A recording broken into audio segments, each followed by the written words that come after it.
Bienvenue dans un nouvel épisode les amis. Dans cet épisode on va parler de développement musculaire et douleur au genou. Et on va répondre à la question suivante. Peut-on développer la musculature de ses jambes avec des entraînements uniquement au poids du corps? Et comment s'entraîner lorsqu'on a mal au genou? Alors c'est marrant parce que c'est une question qui revient de manière récurrente et j'imagine que cette question est posée par des pratiquants qui n'aiment pas aller en salle de sport, qui n'aiment pas l'environnement de la salle de sport ou pour toute autre raison, qui n'ont que accès à des entraînements au poids du corps. Alors si je venais à répondre à cette question, la réponse est oui, on peut développer une belle musculature au niveau des jambes uniquement avec des entraînements au poids du corps. Mais il va falloir respecter certaines règles que je viens exposer ici. Je pense, ceci étant dit, que lorsqu'on atteint un niveau qui est assez avancé, on aura plus de bénéfices à s'entraîner avec des charges externes pour tout ce qui tourne autour du bas du corps. Bien entendu, si vous n'êtes pas encore là, eh bien, il y a plusieurs étapes avant d'arriver à un niveau avancé. Quoi qu'il en soit, ce que vous voulez garder en tête, c'est que pour développer du muscle, eh bien, il suffit de remplir quelques critères. Les critères sont les suivants. On doit passer assez de temps sous tension et on doit se rapprocher de l'échec. Donc, peu importe la modalité que vous allez utiliser, peu importe la charge au final même que vous allez utiliser, tant que vous passez assez de temps sous tension et que vous vous rapprochez de l'échec, eh bien, vous allez construire du muscle. Ceci étant dit, la quantité de muscle que vous allez construire va être limitée, bien entendu, par l'intensité que vous allez utiliser. Ce que je veux dire par là, en très vulgarisé, c'est que si on utilise des intensités élevées, on va développer certaines fibres musculaires. On va biaiser plutôt le développement de certaines fibres musculaires plutôt que d'autres fibres musculaires. Et à l'inverse, si on utilise des charges plus basses. En d'autres termes, si j'utilise des charges très lourdes, eh bien, je vais avoir un développement musculaire qui va être plus intéressant parce que ces fibres-là ont un potentiel de croissance qui est plus intéressant que les fibres lentes qui, elles, sont stimulées principalement par des charges plus légères. Donc voilà, en très simple, c'est ça. Maintenant, je sais que cette question est souvent posée parce que, eh bien, on n'a pas accès à des charges externes et le vrai problème qui se pose, eh bien, c'est un système de progression.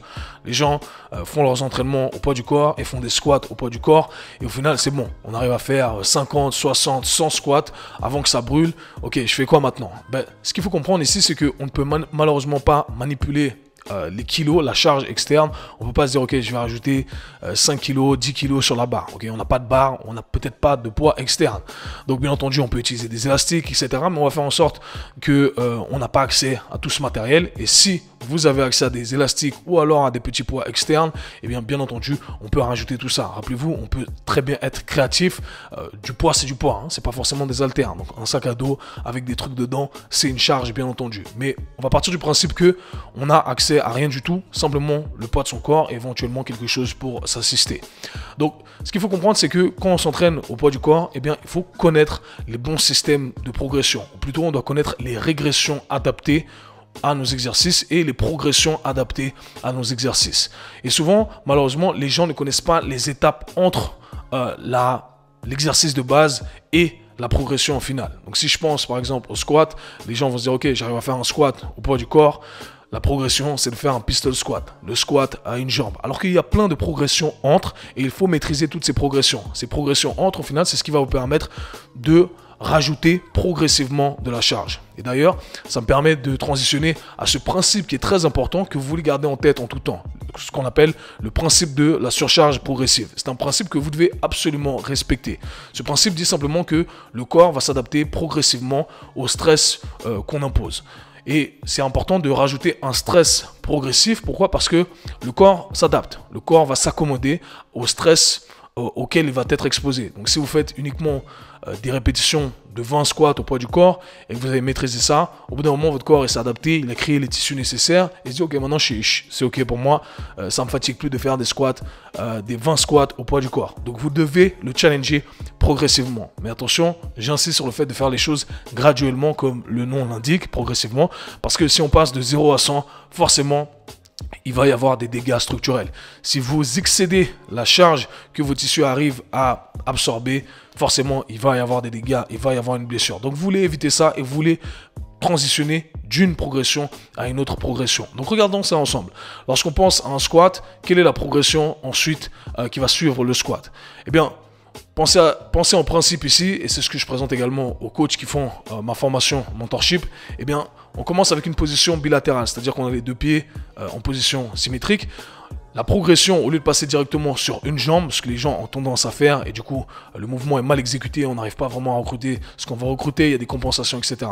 On va penser à ça de la manière suivante. On va passer de la position bilatérale, position symétrique, en position que j'appelle divisée. C'est-à-dire qu'on va mettre un pied devant, un pied derrière. Et l'idée ici, c'est de se dire, ok, avant j'avais 50% de mon poids sur une jambe, 50% de mon poids sur l'autre jambe.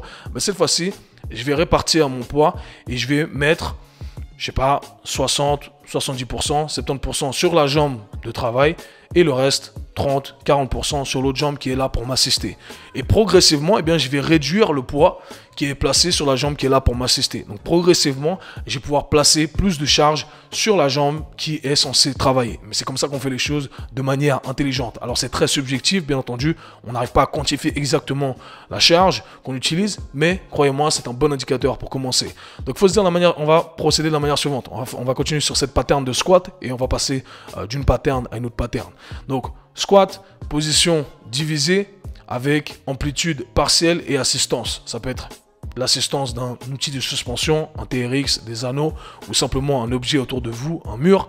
Je vais m'asseoir sur une box par exemple ou sur un banc et en position divisée, un pied devant, le pied qui travaille derrière. Je vais descendre, je vais ralentir la descente et je vais remonter sur le support et je vais faire mes répétitions de cette façon-là, ok? Et bien entendu, si ça ne me challenge pas assez sur le nombre de répétitions que je me suis indiqué, c'est que je dois passer à la prochaine progression. Mais de manière générale, si vous passez des squats bilatérales, ça va être une bonne progression. Maintenant, vous le faites de manière assistée. Maintenant, la prochaine progression, eh bien, c'est d'enlever l'assistance, d'enlever le support que vous utilisiez pour poser vos mains ou d'enlever le TRX que vous utilisiez. Donc là, toujours sur mon banc, sur ma box, peu importe, sur mon support, je vais descendre à 90 degrés et je vais remonter, descendre à 90 degrés, remonter uniquement à l'aide de la jambe qui travaille à 70%, 60%. Ok. Ensuite, quelle est la prochaine progression? Donc là, déjà, on a trois progressions, hein. Le squat, divisé avec assistance, divisé sans assistance. Ok, maintenant, on va revenir avec notre assistance et on va descendre tout en bas. Donc, on va enlever le support. On descend en amplitude complète, on descend jusqu'à tout en bas. J'ai le mur pour m'assister ou mon TRX pour m'assister et je remonte. Ok, je maîtrise tout ça. J'ai réussi à maîtriser ces progressions. Je passe à la prochaine. Je vais essayer de garder cette position divisée, mais jusqu'à tout en bas. Pareil, position divisée, jusqu'à tout en bas, sans assistance. Alors là, ça peut être un peu tricky pour beaucoup en termes de configuration. Donc voilà ce que je vous invite à faire. C'est ce que j'utilise avec mes clients et qui a toujours fonctionné avec succès. Lorsque on travaille en position divisée, donc jusqu'à maintenant, on n'est que dans les progressions divisées, eh bien, c'est vrai que lorsqu'on va utiliser une amplitude complète de mouvement, quand on arrive tout en bas, c'est difficile de garder cette position divisée. Donc ce que je fais, c'est que je pars sur un support élevé, un step, peu importe, et petit à petit, je vais utiliser un slider sous la jambe d'assistance. Et ce que je vais faire, c'est que plus je vais descendre sur ma jambe de travail, eh bien, la jambe qui est là pour m'assister va glisser avec le slider. Petit à petit, je vais pouvoir tendre la jambe et vu que je suis sur un support élevé, je ne me retrouve pas dans une position inconfortable. Ok. Et ensuite, je peux remonter. Très bonne configuration. Encore une fois, il faut avoir accès au tout. Si vous n'avez pas accès à ça et vous faites ça par exemple dans la rue, sur un banc élevé, on glisse simplement sa jambe petit à petit vers l'avant, comme si on faisait un step up, un step down. On descend, on glisse et on remonte. Et bien entendu, la progression finale, eh bien, c'est le pistol squat. C'est le squat à une jambe.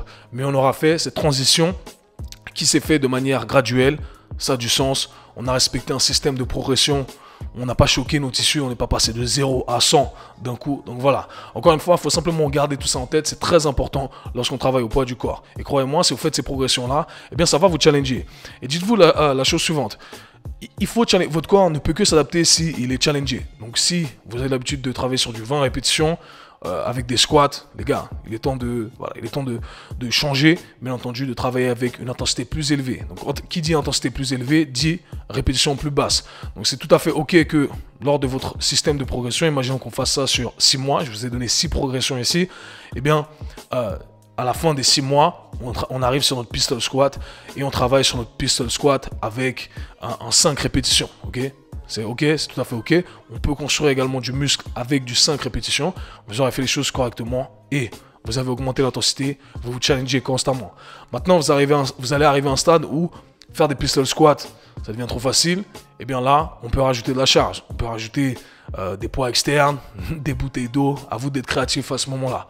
Et si éventuellement ça ne suffit pas, c'est à ce moment-là qu'on a atteint le stade avancé et on doit aller en salle de sport pour alimenter tout ça, malheureusement. Ok.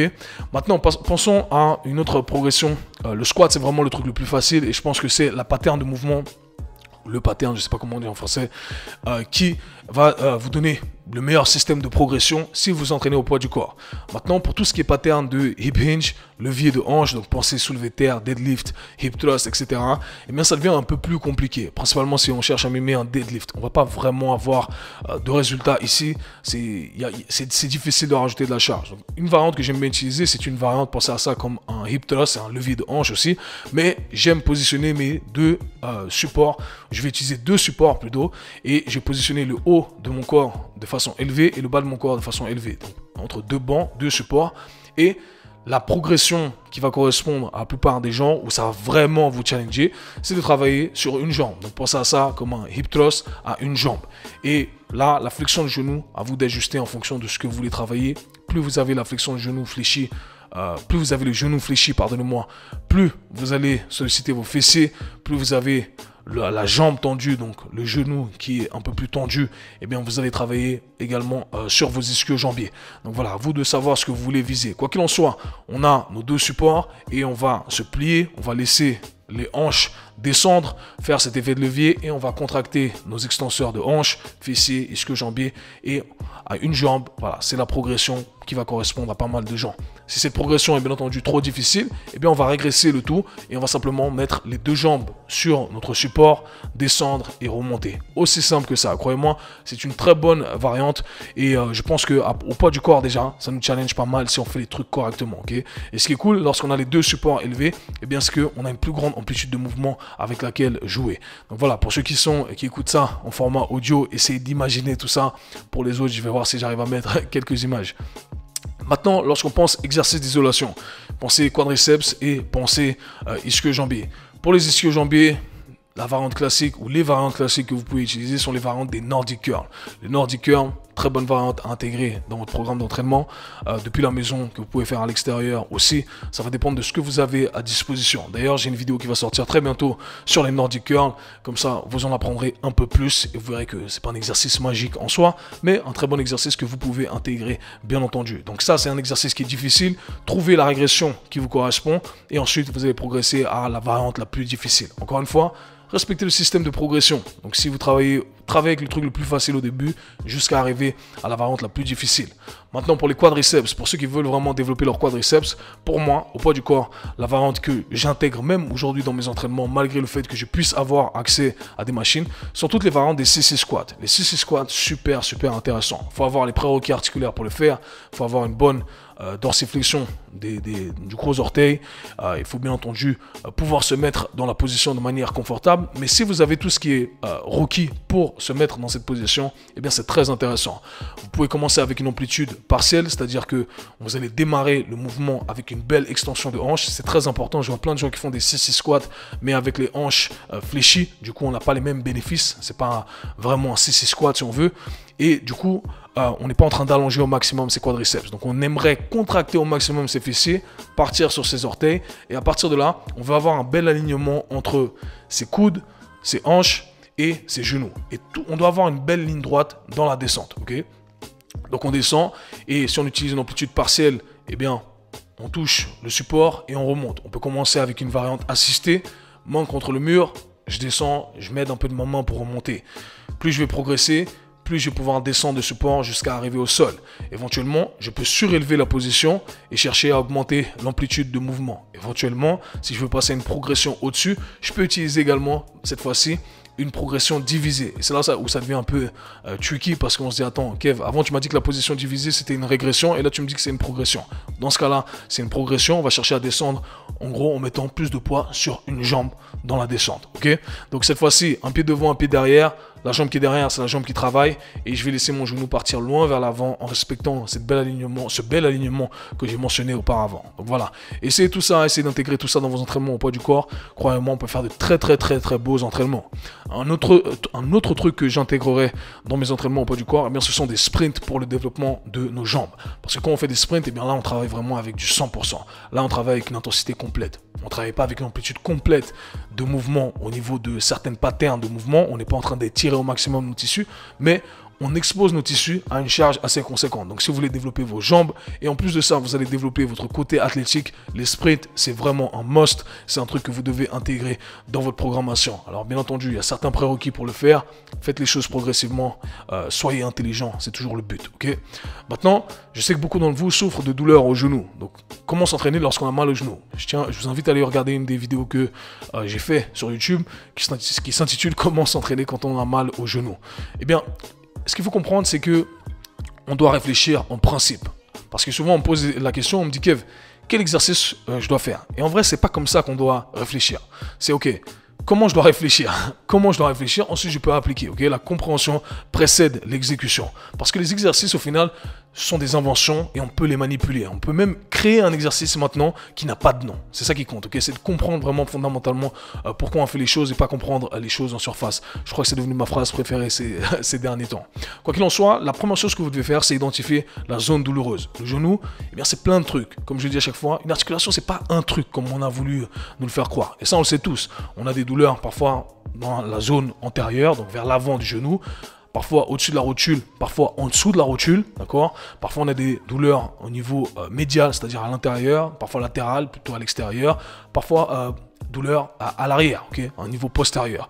Donc ça va vraiment dépendre de la personne, du type de douleur que vous ressentez. Donc ça c'est le premier truc à déterminer. Ok, j'ai mal où? Ok, j'ai mal là. Ok, imaginons que j'ai mal à l'avant du genou. Alors si j'ai mal à l'avant du genou, les mouvements qui vont réveiller ces douleurs, de manière générale, sont les mouvements de flexion du genou. Donc tout ce qui va être pattern de squat, par exemple, certaines patterns de fente aussi, certaines fentes vont vous faire mal au genou. Parce qu'on met un stress sur ces tissus-là qui sont structurellement endommagés, ok, ou évidemment ou éventuellement structurellement endommagés, ok. Quoi qu'il en soit, on est en train de passer un stress, la douleur se réveille. Ok, donc qu'est-ce qu'on va faire? On va simplement sélectionner des exercices qui ne mettent pas de stress sur cette zone-là. Quels sont ces exercices? Ce sont les exercices opposés à la flexion du genou. Donc, quels sont les exercices opposés à la flexion du genou qui demandent une flexion du genou minimale? Il n'y a pas de stress sur ces tissus-là au niveau antérieur de nos jambes. Eh bien, ce sont tous les exercices de levier de hanche. Les soulevés de terre, les hip thrusts, les variantes que j'ai mentionnées auparavant que vous pouvez faire au poids du corps. Simple. Je vais travailler avec ça. Et ensuite, je peux rajouter des exercices où je vais me déplacer latéralement éventuellement. Simple. Maintenant, qu'est-ce qui se passe si j'ai mal à un niveau postérieur, si j'ai mal à l'arrière du genou? Eh bien, même principe. Je ne vais pas utiliser des exercices qui vont placer un stress à ce niveau-là. Ben là, je vais utiliser plutôt des patterns de squat, par exemple, okay, où je vais mettre plutôt un stress sur mes quadriceps, sur l'avant de mes cuisses. Alors, c'est vrai que peut-être tout en bas, certaines personnes vont sortir des gènes. Hey, guess what? Eh bien, on ne descend pas jusqu'à tout en bas. Vous descendez dans ce qui est tolérable, ce qui vous permet de stimuler vos tissus sans réveiller la douleur. C'est déjà un très bon indice. Ne rien faire, croyez-moi, ce n'est pas la solution. Imaginons que j'ai mal du côté à l'extérieur ou à l'intérieur, ok? Qu'est-ce que je fais? Ben, je vais tout simplement éviter tous les déplacements latéraux. Aussi simple que ça. Je vais travailler sur mes squats, je vais travailler sur mes mouvements de levier de hanche. Aussi simple que ça. Alors bien entendu, il va y avoir de l'individualisation, c'est-à-dire que certains exercices vont vous correspondre, certains exercices ne vont pas vous correspondre. Il va falloir essayer. Okay? Le meilleur truc, c'est l'essai et l'erreur. Aussi simple que ça. Comme je l'ai mentionné, certaines fentes vont vous correspondre, certaines fentes ne vont pas vous correspondre. Peut-être que vous devrez ajuster le positionnement de votre bassin dans l'espace, de votre genou dans l'espace, et en changeant un petit peu quelques détails comme ça, eh bien vous n'allez plus avoir mal au genou, plus avoir mal dans la zone où vous aviez mal auparavant. Mais ça reste quand même une fente. Donc vous voyez, les petits détails font de grandes différences. D'ailleurs, ça me permet de transitionner. Un petit shameless plug, j'ai créé un programme en collaboration avec un de mes anciens athlètes, ex-joueur de foot de haut niveau, Johan Djourou, un programme axé sur le genou bulletproof, programme qui va sortir très bientôt, donc restez connectés. Un programme qui a été designé pour aider tous les athlètes de terrain, les footballeurs en particulier, mais qui s'applique à tout le monde. Donc si vous avez des problèmes de genoux et que vous voulez rendre vos genoux plus mobiles, plus forts et en bonne santé, sans aucune douleur pour pouvoir performer dans l'activité que vous faites, ce programme a été créé pour vous. J'ai aidé de nombreux athlètes de haut niveau, monsieur, madame, tout le monde également, à régler leurs problèmes de genoux. Et aujourd'hui, je vais vous présenter la solution. Donc voilà, en parallèle, bien entendu, de ces exercices qu'on peut continuer à implémenter dans notre routine, on doit faire un travail spécifique sur le genou. Je le dis à chaque fois. Les exercices tels qu'on les connaît sont très bien, mais ils travaillent sur plein d'articulations. C'est pour ça qu'on les appelle les exercices polyarticulaires. Et même quand on parle d'exercices d'isolation, c'est très limité. Donc là, on fait un travail spécifique sur le genou, un travail éventuellement spécifique sur les zones douloureuses, donc les tissus qui sont structurellement endommagés. Et en parallèle, on continue à s'entraîner. Et c'est toujours mon message. Mon message, c'est les gars, vous avez une blessure, vous avez mal quelque part. Ça ne veut pas pour autant dire que vous ne pouvez pas vous entraîner. Au contraire, il y a plein de trucs qu'on peut faire. Il faut juste comprendre le raisonnement. Donc voilà les amis, j'espère avoir répondu à vos questions, à vos attentes. N'hésitez surtout pas à poser des questions dans les commentaires, à poser des questions sur Instagram. C'est ce qui me donne de l'inspi et c'est ce qui me permet de vous donner des solutions. Quoi qu'il en soit les amis, nous on se voit, /parle très bientôt. Peace.